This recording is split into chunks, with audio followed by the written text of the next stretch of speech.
नवरात्रि व्रत के दौरान हमें क्या क्या चीजें फलाहार में करनी चाहिए। यदि 9 दिन का व्रत रख रहे हैं तो क्या चीजें खाएं और क्या ना खाएं, और 2 दिन का व्रत कर रहे हैं तो क्या हम नमक खा सकते हैं अथवा नहीं। इस तरह के बहुत सारे आप सभी के सवाल आए हैं, तो उन सभी सवालों के जवाब भी हम देंगे। साथ ही हम आपको बताएंगे कि नवरात्रि व्रत के दौरान हमारे प्रांत में या हम बात करें कि हमारे घर में क्या क्या चीजें खाई जाती हैं।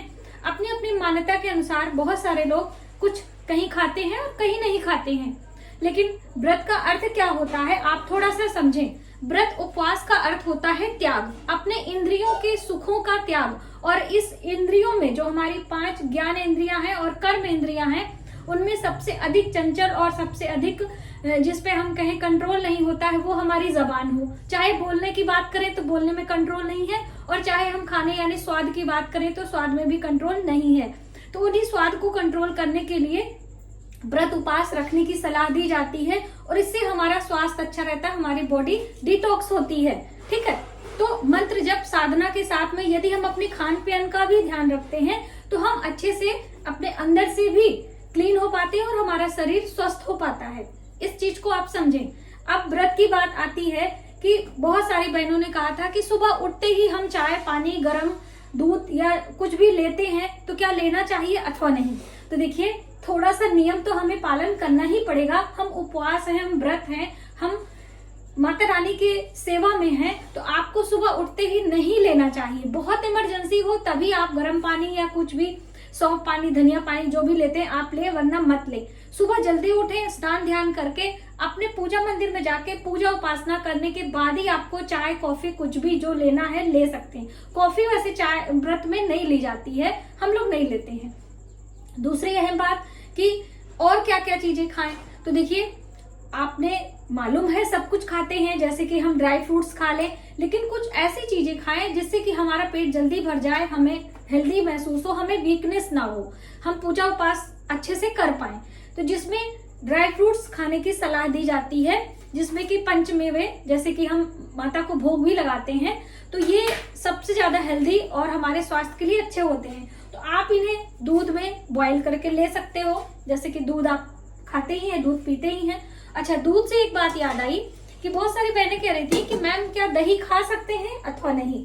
दूध से ही दही बनाया जाता है, तो कई कई घरों में दही खाते हैं। कई लोग जैसे कि पुराने के समय के लोग दही नहीं खाते थे। उसका रीजन क्या था कि दही में एक गुड बैक्टीरिया होता है, जैसे सिरके की हम बात करें उसमें गुड बैक्टीरिया होता है, हमारी हेल्थ के लिए अच्छा होता है। हमारे पेट में भी बैक्टीरिया यानी कि कीटाणु होते हैं जो हमारे भोजन को पचाते हैं। तो ऐसे में बहुत सारे लोग दही का त्याग करते हैं, तो आप अपने हिसाब से उसको सेट कर सकते हैं, क्योंकि देखिए दही से ही तो पंचामृत बनाया जाता है। जब हम माता को खिला सकते हैं तो स्वयं खाने में क्या परेशानी है। ठीक है, एक चीज क्लियर हो गई। दूसरा, आप चाहे 2 दिन का व्रत कर रहे हो और चाहे 9 दिन का व्रत कर रहे हो, आप सेंधा नमक खा सकते हैं।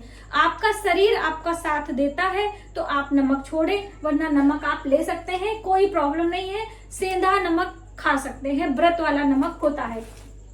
बहुत सारे लोग सोचते हैं कि हम 2 दिन का व्रत है तो ज्यादा से ज्यादा त्याग करके नमक ना खाएं, लेकिन बीपी वगैरह की प्रॉब्लम आने की वजह से लोग खाने लगते हैं, तो ये आपको समझना है।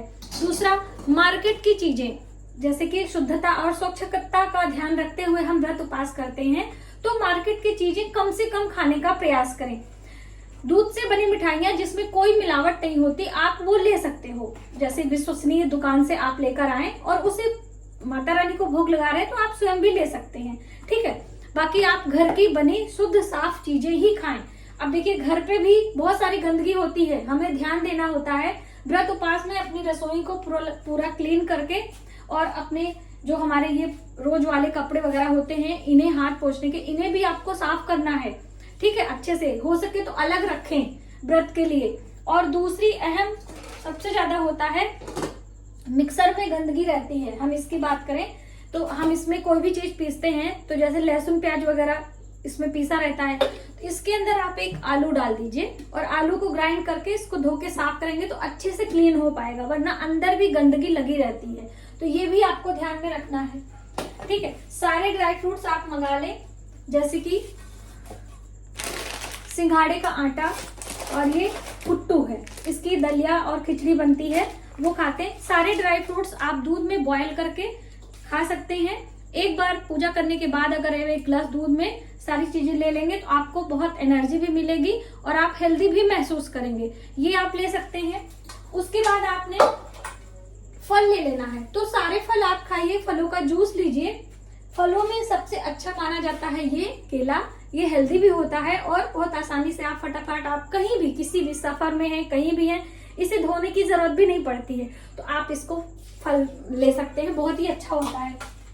अच्छा, फलों से याद आया कि बहुत सारी बहनें पूछ रही थी कि हम नींबू ले सकते हैं कि नहीं, और आंवले की बात भी, क्योंकि बहुत सारे लोग आंवले का जूस पीते हैं।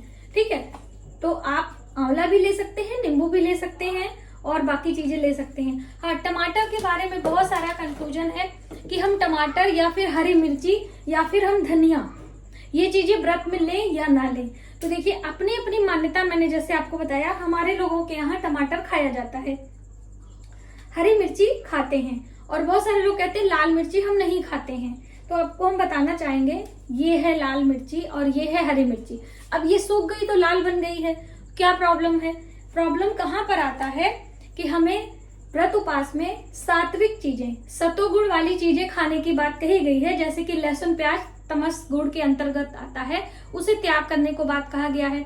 उसी प्रकार से जो ये लाल मिर्ची होती है, ये तीखा होता है और इसकी जो तासीर होती है गर्म होती है। इसी वजह से व्रत में लाल मिर्ची खाने की सलाह नहीं दी जाती है, और यदि आप खाएं भी तो घर की मिर्ची, बाजार की मिर्ची में तेल डालकर कूटा रहता है, तो वो हमारे फलाहार को अच्छा नहीं रखता, इसीलिए व्रत हमारा खंडित हो सकता है। तो ये है, तो आप मान के चलिए, अगर आपकी हरी मिर्ची है वो सूख गई है तो आप उसे ले सकते हैं, कोई प्रॉब्लम नहीं है। ठीक है, ये चीजें क्लियर हो गई। और धनिया का पत्ता और धनिया की बीज दोनों ही आप ले सकते हैं। मसालों की हम बात करें तो मसालों में जैसे कि हम आलू वगैरह फ्राई करते हैं, आलू शकरकंदी ये सब आप लेते हो, आलू फ्राई करते हो तो किसमें फ्राई करेंगे? जीरा, धनिया, मेथी, क्या चीजें हम ले? तो देखिए, मेथी नहीं ली जाती है, मेथी फलाहार में नहीं आता है, लेकिन जीरा और ये अजवाइन, दोनों से हम अपनी आलू को या फिर और भी चीजों को फ्राई कर सकते हैं। अब बहुत सारे लोगों के यहाँ बोलते हैं जीरा भी नहीं लेते हैं, लेकिन हम अपनी बात करें, हमारे यहाँ लिया जाता है, इसलिए मैं आपको लेने की सलाह दे रही हूँ। और काली मिर्च भी खाते हैं। ठीक है, तो ये सेंधा नमक के साथ में आलू, जीरा, धनिया फ्राई करके आप ले सकते हो, बहुत ही अच्छा रहता है। फ्राई करने के लिए भी कौन सा ऑयल यूज करना है वो भी समझ लीजिए। तो देसी घी में आप फ्राई कर सकते हैं, हर आदमी देसी घी नहीं यूज करता है, ऐसे में आप मूंगफली का तेल भी ले सकते हो। मूंगफली का तेल आसानी से आपको मार्केट में मिल जाएगा। तिल के तेल का भी इस्तेमाल किया जा सकता है। तिल, जो काला तिल आता है, सफेद तिल आता है, उसका तेल मार्केट में मिलता है विदाउट एसेंस, यानी उसमें एसेंस नहीं होता, वही वाला आप लीजिएगा, खाने वाला तेल। तो आप उसमें भी अपने फलाहार की चीजें बना सकते हैं। हम साउथ इंडियन की बात करें तो वो लोग कोकोनट ऑयल ज्यादा यूज करते हैं। ये मेरा बेटा लेकर आया था, अब जब भी आता है तो लेकर आता है, हम बहुत कम यूज करते हैं, इसका फ्लेवर हमको नहीं अच्छा लगता है। तो इसमें भी आपको अपनी फलाहार की चीजें बना लेनी चाहिए, जो खाने वाला कोकोनट ऑयल होता है। तो और अष्टमी तिथि पर नारियल नहीं खाते हैं, तो इसीलिए हम लोग ज्यादातर, हम आपको बात करें, ये वाला जो होता है सूखा गोला, इसी में सूखा आटा भूनकर और चीनी और काला तिल मिलाकर त्रिचुली बनाकर चींटियों को भोजन देने के लिए, मैंने एक वीडियो में आपको बताया था कि 1 साल के लिए, जिसका काम नहीं बन रहा है, बनते बनते रुक जाता है, या नौकरी व्यापार में कोई भी परेशानी आए, आप चींटियों को इसको कट करें, इसके अंदर सूखा आटा, चीनी का भूरा और काला तिल मिक्स करके भरें और इसको दबा के आए, देखें आपका बहुत अच्छा उपाय भी होता है। ऐसे ही मुझे याद आ गया तो मैंने बता दिया। तो अष्टमी तिथि पे हम लोग गोला नहीं खाते हैं। बर्तनों के बारे में भी बहुत सारा कंफ्यूजन है कि हम अपनी रसोई में कढ़ाई यूज करते हैं, उनका इस्तेमाल। तो देखिए, आपकी कढ़ाई बिल्कुल क्लीन होनी चाहिए। बहुत सारे घरों में बिल्कुल काली सी जमी, जिसपे परत जमी होती है, उन बर्तनों का इस्तेमाल भी हमें व्रत में नहीं करना चाहिए। वैसे तो कभी भी नहीं करना चाहिए, आपकी कढ़ाई बिल्कुल क्लीन होनी चाहिए। मैं आपको दिखाऊं कि मैं इतना बिजी होने के बावजूद भी अपने बर्तनों का बहुत ज्यादा ध्यान रखती हूँ। ये देखिए, ये मेरी कढ़ाई है, एक ये सिल्वर की है और फिर ये है, ये स्टील की है। अक्सर मैं रेसिपी बनाती हूँ तो आप सबको पता है, कहीं से कोई गंदगी नहीं है, बिल्कुल क्लीन है। आप इसे व्रत में इस्तेमाल करिए, उपास में भोजन बनाने के लिए या कैसे भी। तो कहने का अर्थ है कि जिनके घरों में एक सभी के घरों में मैंने देखा है कि एक छोटी सी कढ़ाई होती है जिसमें वो लोग डीप फ्राई चीजें करते हैं। तो उन कढ़ाई का इस्तेमाल आपने नहीं करना है, उन पैन का इस्तेमाल नहीं करना है जिनमें गंदगी चिपकी हो, क्योंकि वो गर्म से गंदगी आपके भोजन में, आपकी रेसिपी में आ सकती है।